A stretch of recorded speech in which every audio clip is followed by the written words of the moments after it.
తెలంగాణలో కాంగ్రెస్ పార్టీ అధికారం చేపట్టి 15 నెలలు కావస్తోంది. ఈ తరుణంలో ఫిబ్రవరి 27న జరగబోయే ఎమ్మెల్సీ ఎన్నికలలో కాంగ్రెస్ పార్టీ తన సత్తా తప్పక చాటాల్సిన సమయం ఇది.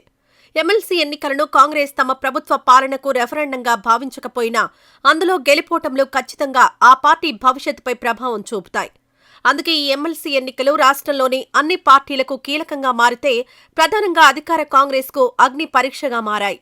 అందుకే ఎలాగైనా ఈ ఎన్నికల్లో గెలవాలని కాంగ్రెస్ తీవ్ర ప్రయత్నాలు చేస్తూ దానికిగాను కొందరు మంత్రులకు బాధ్యతలు అప్పగించింది. ఎన్నికల్లో పార్టీ పరిస్థితి అటూ ఇటూ అయితే ఇక ఆ మంత్రుల పని గోవిందా అని కాంగ్రెస్లో చర్చ నడుస్తోంది. కాంగ్రెస్ సర్కార్కు ఉత్తర తెలంగాణ ఎమ్మెల్సీ ఎన్నికలు సవాలుగా మారిపోయాయి. పార్టీ అధికారంలోకొచ్చాక పెద్దల సభకు జరుగుతున్న ఎన్నికలివి. అందులోనూ ముఖ్యంగా గ్రాడ్యుయేట్ ఎమ్మెల్సీ స్థానం కాంగ్రెస్ పార్టీకి సిట్టింగ్ సీటు. అధికారంలో ఉన్నారు గనుక దీన్ని తిరిగి నిలబెట్టుకోవడం పరువు ప్రతిష్టల సమస్యగా ఫీల్ అవుతున్నారట పార్టీ రాష్ట్ర పెద్దలు. రాష్ట్రంలో కరీంనగర్, నిజామాబాద్, ఆదిలాబాద్, మెదక్ గ్రాడ్యుయేట్ ఎమ్మెల్సీ, కరీంనగర్, నిజామాబాద్, ఆదిలాబాద్, మెదక్ ఉపాధ్యాయుల ఎమ్మెల్సీ, ఖమ్మం, వరంగల్, నల్గొండ ఉపాధ్యాయ ఎమ్మెల్సీ స్థానాలకు ఎన్నికలు జరగనున్నాయి. రాష్ట్రంలోని ప్రధాన రాజకీయ పార్టీలతో పాటు ఇండిపెండెంట్ అభ్యర్థులు కూడా ఈ 3 ఎన్నికల్లో పోటాపోటీగా తలపడుతున్నారు.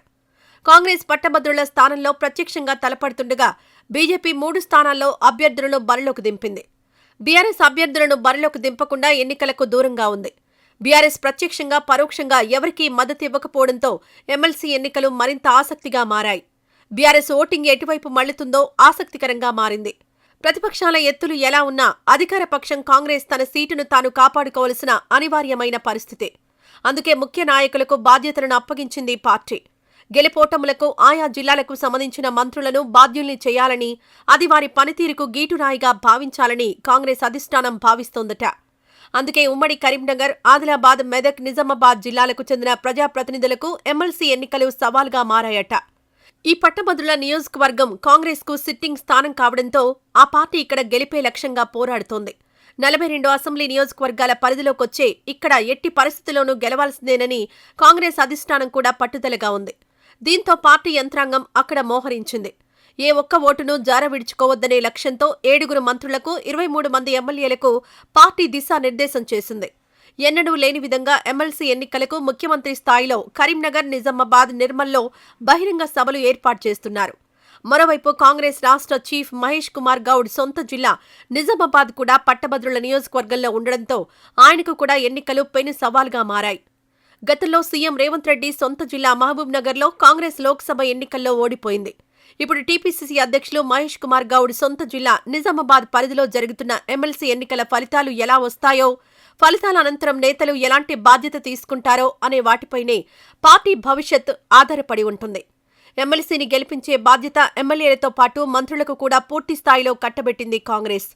దీంతో ఎమ్మెల్సీ ఎన్నికల్లో ఫలితాలు తేడాగా ఉంటే ఆయా జిల్లాల ఎమ్మెల్యేలతో పాటు మంత్రులకు కూడా గడ్డు రోజులు తప్పవన్న వాదన వినిపిస్తోంది. ఎమ్మెల్సీ ఎన్నికలు ప్రభుత్వ పాలనకు రెఫరెండంగా కాంగ్రెస్ చెప్పకపోయినా ప్రభుత్వంపై ప్రజాస్పందనగా భావించవచ్చు.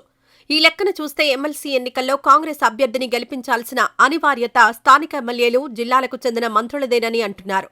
ఉమ్మడి కరీంనగర్ జిల్లాలో మంత్రి శ్రీధర్ బాబు, పొన్నం ప్రభాకర్, నిజామాబాద్ పీసీసీ చీఫ్ మహేష్ గౌడ్, ఆదిలాబాద్ జిల్లాకు ప్రస్తుతం అన్ని తానే చూస్తున్న మంత్రి సీతక్క, ఉమ్మడి మెదక్ జిల్లాలో కొండా సురేఖ, దామోదర రాజనరసింహ వీళ్ళందరికీ ఈ ఎన్నికలు కఠిన పరీక్షగా మారాయి.